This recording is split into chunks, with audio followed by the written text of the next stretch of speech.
Bonjour à tous, nouvelle vidéo, cette fois c'est les tours des royaumes d'hommes. Cette armée si charismatique avec une histoire si magnifique, Semantic Games, on adore. Donc voilà, on va parler des unités les meilleures, les must-have et les unités à éviter. Ok. C'est surtout intéressant si vous débutez avec l'armée et que vous voulez savoir notamment les unités à éviter qui vont plomber la performance de votre armée. Et aussi, c'est toujours intéressant de savoir les unités les plus fortes, notamment quand on va affronter cette armée. Donc voilà, ça c'est mon classement. J'ai fait les vidéos différemment. N'hésitez pas à partager votre commentaire. Parce que là, ce que j'ai fait, c'est que j'attaque directement les unités dans les bataillons 1 et les bataillons 2.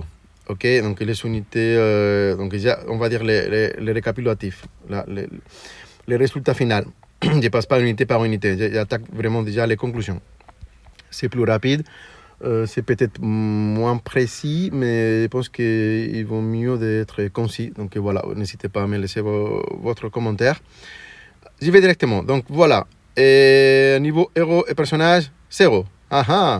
Ils sont tous nuls? Non, ils ne sont pas dans les bataillons 1, mais il n'y en a pas énormément non plus dans les bataillons 2. Donc voilà, effectivement, il n'y en a aucun personnage qui est vraiment au-dessus. Ils sont tous dans les moyennes. Donc voilà, n'hésitez pas. Ils sont tous moyens, quoi. Dans les unités qui sont bien, on a, moi je pense, les lanciers. Ça reste une unité qui c'est pas hyper fort, mais quand on regarde les rapports qualité-prix, 180 points pour une horde phalanx, défense 4, nerve 24, je pense que c'est assez correct. Je pense que c'est une unité sur laquelle on peut bien monter notre liste. Autant le régiment aussi, il est intéressant. C'est pas super fort, mais attention, on paye 110 points. Donc c'est une unité que pour moi, si on les met, on est en train surtout de ne pas se tromper. La cavalerie, c'est pareil. C'est une unité qui, de mon point de vue, s'est améliorée beaucoup dans la nouvelle édition. Le fait d'avoir Standard Recharge 3, je pense que c'est assez important.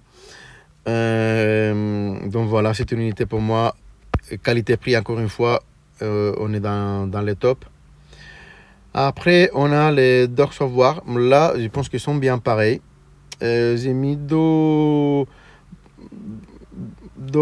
unités possibles. Une qui avec la défense 4 et crossing 1 élite. Je pense que cette combinaison, cette combo, il est pas mal. L'autre, on garde la défense 5 et on met la potion de force. Je pense que c'est bien aussi. Donc à vous de voir. Mais je pense que tous les deux sont intéressantes. La foot guard, sinon un régiment. C'est ça les petits problèmes, mais c'est un régiment qui est très bien aussi. Si on regarde qualité et prix, vraiment, on ne va pas se tromper. Tout au contraire. Si on joue cette unité, c'est les royaumes d'hommes. Les canons, pareil, c'est une machine assez forte. Je ne sais pas si dans les meilleurs du jeu, mais je pense qu'on doit être là. N'hésitez pas à la jouer. Saturine D3, c'est assez méchant. Persine 3, vraiment, c'est une belle machine. Alors, est-ce que c'est obligatoire de la jouer? Oui et non, parce que si on ne joue pas des tirs, vraiment, on peut complètement s'en passer. Hein. On ne joue pas de tir, bon, il ne faut pas mettre deux canons isolés, peut-être ça ne sert à rien. Mais si on pense jouer un petit peu de tirs, bah, je pense que les premières rentrées, c'est les deux canons. Donc voilà, c'est ça, mon avis. Jusqu'ici, tout ce qui était vraiment fort dans l'armée.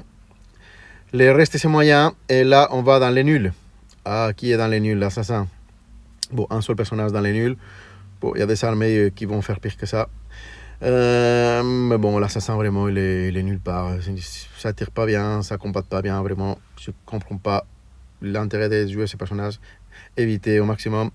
Les chariots, c'est pareil. C'est une unité qui, au final, elle n'est pas vraiment fort au combat. Elle n'est pas non plus bien pour les tirs. Il fait les deux choses, mais il fait les deux choses mal. Donc, à éviter. Je pense que personne ne va pleurer si on ne met pas cette unité dans l'armée. Est-ce qu'il y a déjà quelqu'un qui a la figurine de ça pour jouer? Question. J'ai mis les mortiers dans les nuls. Bon, vraiment, la comparative avec les canons, elle est assez forte. Donc voilà, essayez d'éviter aussi les mortiers. Donc, seulement 3 unités à éviter chez les humains. Conclusion, c'est que c'est une armée qui, effectivement, il y a beaucoup d'unités moyennes. Donc peut-être que c'est ça quand on parle d'humains, c'est ça qui le premier mot qui vient. Ils sont dans la moyenne, ils sont, on peut dire médiocres. Oh, ça c'est pas beau à dire. Mais voilà, c'est ça. Donc jusqu'ici, les humains. Donc voilà, j'espère que la vidéo vous a plu, que vous trouvez quelque chose d'intéressant et n'hésitez pas à faire un commentaire. Merci.